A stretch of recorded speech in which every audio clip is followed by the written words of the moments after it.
So thank you so much for joining us here at Lovely Being You. You know, people come into our lives for different reasons unknown. But you know that when they are in your life, they are meant to be there for a reason. God will present certain people to you, whether it be you're dating this person, whether it be you're just a friend to this person, whether it be you're a co-worker to this person.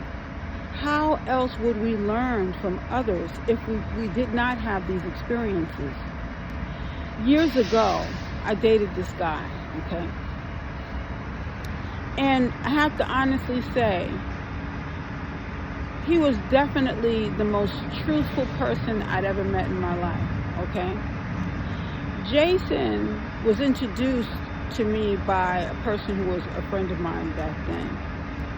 And I'd never forget, we actually prepared Thanksgiving together. It's the first time I actually prepared Thanksgiving with a person before, outside of family members or on my own by myself, and invited family members over.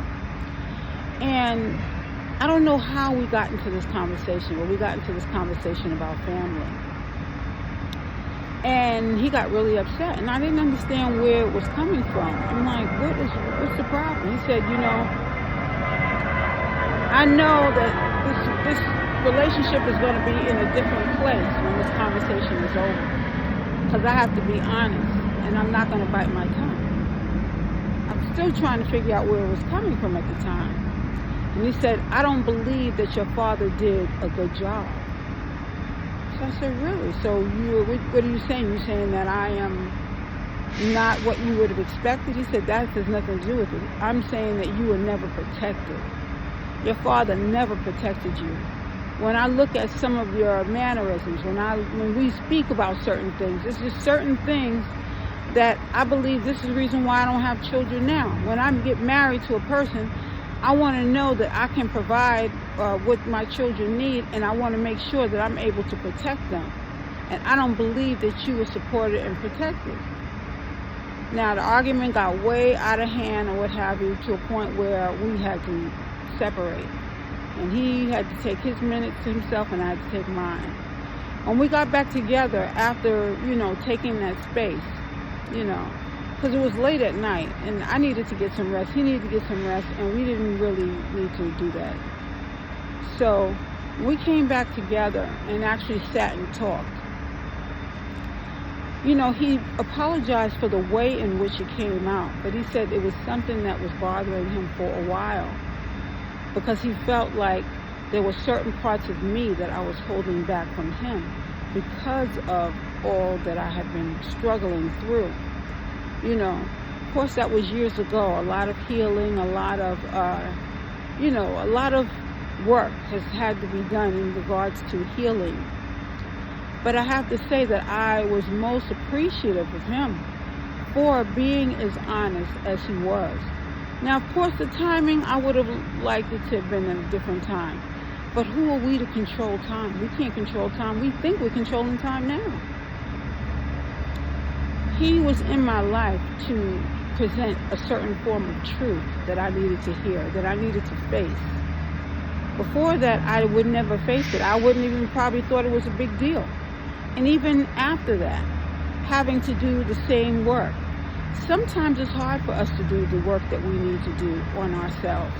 When a person says you got to do the work, sometimes you're met with a sigh. Nobody wants to hear that they have to do more work. You feel like you're doing so much work already, right? But it's important that we tap in and that we do the necessary work to make us a more balanced individual.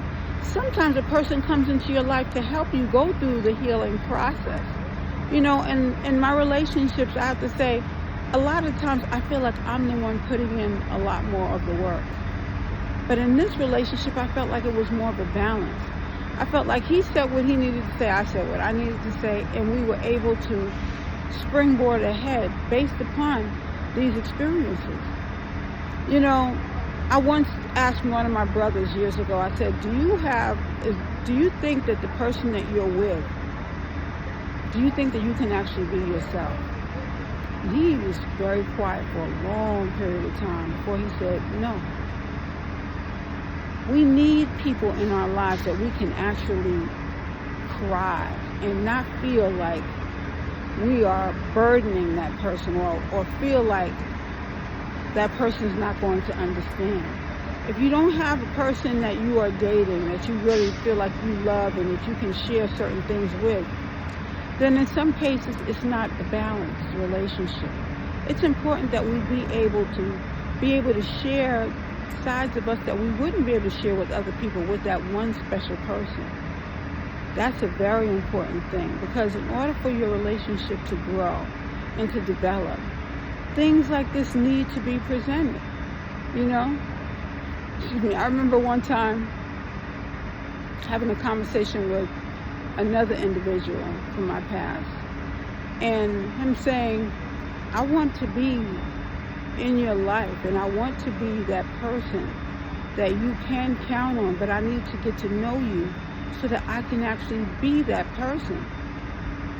Different people come into your life and they present different arguments, different presentations, but it's important that each relationship guides you in a more developed place, position. You know, growing up, when you're friends, you say, you know, when you first start grade school, you say, that's my best friend. You really don't know what best friend is at that point in time. As you grow and you develop and you have more experiences, you get to see what friendship looks like, what it doesn't look like, where it can go, where you can grow.